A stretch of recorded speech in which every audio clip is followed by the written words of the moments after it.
10 years ago, when people talked about Southeast Asia, they mostly lumped it together. Cheap, tropical, street food, motorbikes, beaches. You could only think of a few places by heart: Pattaya, Bali, and Boracay. But times have changed, and something feels different. Not dramatically different, but still, there is competition now. Vietnam is spearheading the Southeast Asian tourism at the moment, with flexible visa policies and cheap cost of living. Even Cambodia and Laos are having their moment. But then, there is Malaysia, a place once mostly known just as a quick visa-run destination for expats living in Phuket in Thailand. Now it's seen as a hidden gem to Western eyes. I just want to make this video especially because Malaysia wasn't even on my list of countries to visit back in 2023. And now it's in my top 5 favorite countries in the world. So let's get to it. The first thing you may notice is, at least it was the first thing I noticed, Malaysia feels organized and also more developed. Malaysia's GDP isn't the highest among the mainland Southeast Asia, but GDP alone doesn't mean much on its own. Let's take an example of India. India is one of the biggest economies in the world on paper. And that tells absolutely nothing about how the average person is actually living day to day. Even Malaysia neighbors, Indonesia, is technically the #1 economy in Southeast Asia. But compare that to how someone in Singapore lives. Do you think numbers and statistics matter? Well, in real life, what matters is, do the systems work? When you live in Malaysia for a while, you will start noticing small, very boring things. These boring things are usually a sign of, at least in my view, development. You see trash bins on the street, and they're actually used. That sounds like such a low bar, right? But if you spend real time across different parts of Southeast Asia, you know this isn't a given. You see proper parking spaces, and people generally respect them. Drivers aren't just casually mounting sidewalks and blocking pedestrians the way you see in parts of Vietnam. Unlike in Thailand, buildings and sidewalks are well maintained. That kind of everyday rule enforcement changes the whole atmosphere of a place. In Kuala Lumpur, yes, there is traffic. It's a capital city after all. But compared to Bangkok or Ho Chi Minh City, it's pretty much controlled. You don't feel like you're entering survival mode every time you cross the road. And that predictability affects your nervous system. You don't realize how much until you've lived in places where rules are more flexible. Malaysia doesn't feel flexible in that way. On the contrary, it feels governed. Well, I think that's the word. There is a visible presence of rules and, most importantly, consequences. You don't get this strong sense, especially among foreigners, that you can do whatever the hell you want and get away with it. In certain places of Southeast Asia, unfortunately, certain tourists behave like the country they're in is a playground. Koh Samui, Pattaya, Phu Quoc, Angeles City, etc. That entitlement doesn't sit as comfortably in Malaysia. If you seriously cross legal lines there, it doesn't matter, immigration, drugs, religious sensitivities, you're not dealing with a shrug or a small bribe. You're dealing with a system that will act. And that awareness shapes the behavior. It makes all the difference, even as a filter of people who want to visit Malaysia and those who don't. You don't get the same volume of entitled chaos. This alone keeps the cheap drunkards and the expats out, not because Malaysians are stricter culturally, but because the institutional framework is clearer. Now, is Malaysia strict like Singapore and their chewing gum laws? No, not slightly. It's not like hyper-regulated in that Polish, almost clinical way. And here is something important. Malaysia can maintain that order partly because it's also smaller. It has about 3 times fewer people than in Vietnam. It's much smaller than Thailand geographically and demographically. Managing infrastructure for 33 million people is way different than managing it for 100 million like in Vietnam. But even accounting for scale, there's still a noticeable difference in how systems are maintained. Roads are maintained at a decent standard across much of the country. Utilities are reliable. Society is essentially crime-free. Well, these aren't glamorous talking points, but they are foundational. And that's why Malaysia doesn't feel emerging in that same way like Vietnam does. Vietnam feels it's like they are building something fast, especially with its dozens of construction sites in Da Nang, disturbing the sleep of many. Malaysia feels it's already built a base layer, and now it's just operating on top of it. And for Westerners, that creates an interesting reaction. On one hand, Malaysia also feels easy. English is spoken, infrastructure works, you can plug into daily life without friction.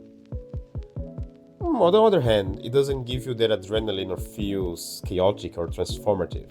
It feels settled. But when you live in multiple Southeast Asian countries, you start to appreciate how rare consistent rule enforcement in functional infrastructure actually are in the region.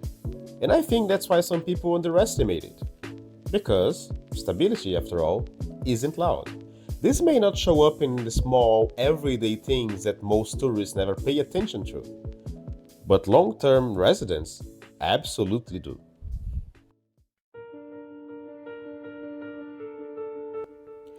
Well, this is the part where Malaysia really confuses people.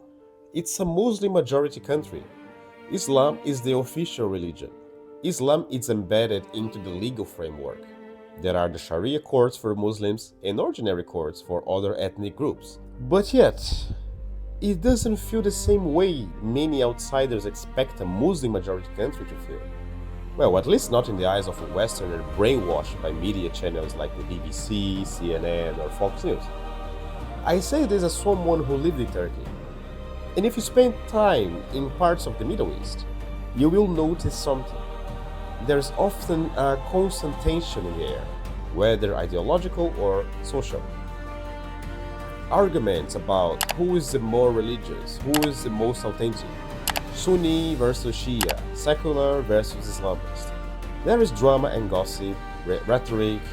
There is this constant performance of moral positioning. And Malaysia doesn't feel like that, at least not in a daily urban life.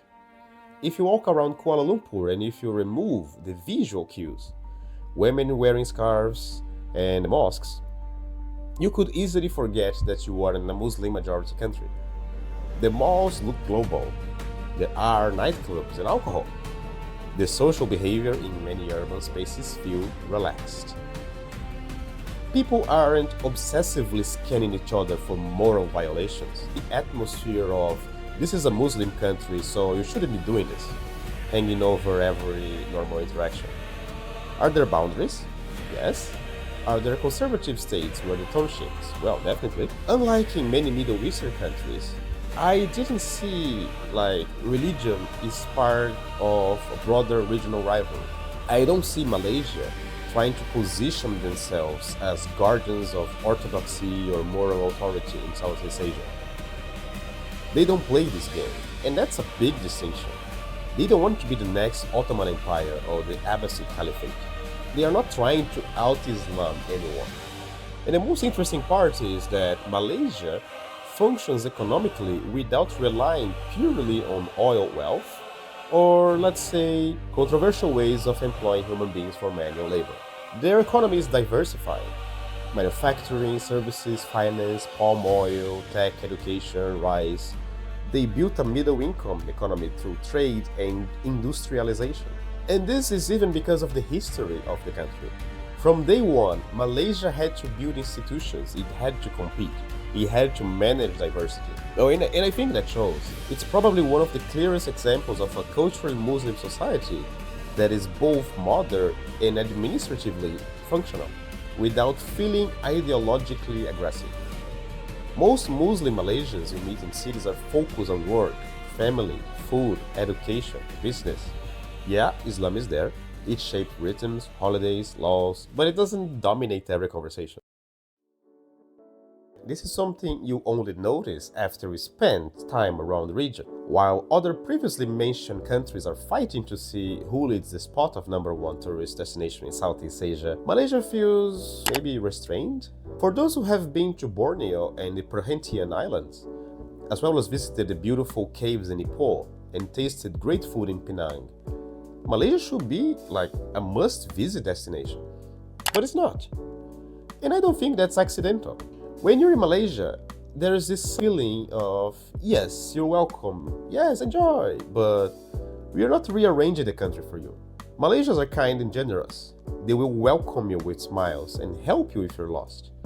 But there is no tone of desperation, or they actually want every backpacker with a $10 a day budget to come to the country. You don't get the same density of entire neighborhoods engineered for drunken foreigners. You don't see the same scale of nightlife districts that exist purely because of Western demand. Of course, those things exist in pockets. Every country has them. You cannot compare anywhere in Malaysia to Pattaya or Angeles City.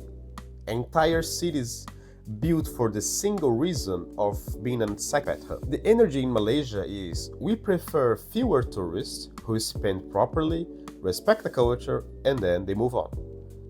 I can even see this on my own comment section here on YouTube, with comments like, we prefer Malaysia to be underrated. Still, Malaysians are not racist or xenophobic. They just don't want their country to become a playground for disgraceful tourists that add no value. And they are 100% correct. When a country has multiple economic pillars, tourism becomes a complement, not a survival mechanism. So as a visitor, you'll feel welcomed, but not indulged. You'll feel accommodated, but not centered. And that might actually be one of the clearest signals that Malaysia operates differently from much of the region. Do you have the same experience, or do you have the same impressions as mine about Malaysia? Or do you have a completely different experience? Tell me in the comments below. Thank you very much for watching this video, and see you in the next one. Happy trails!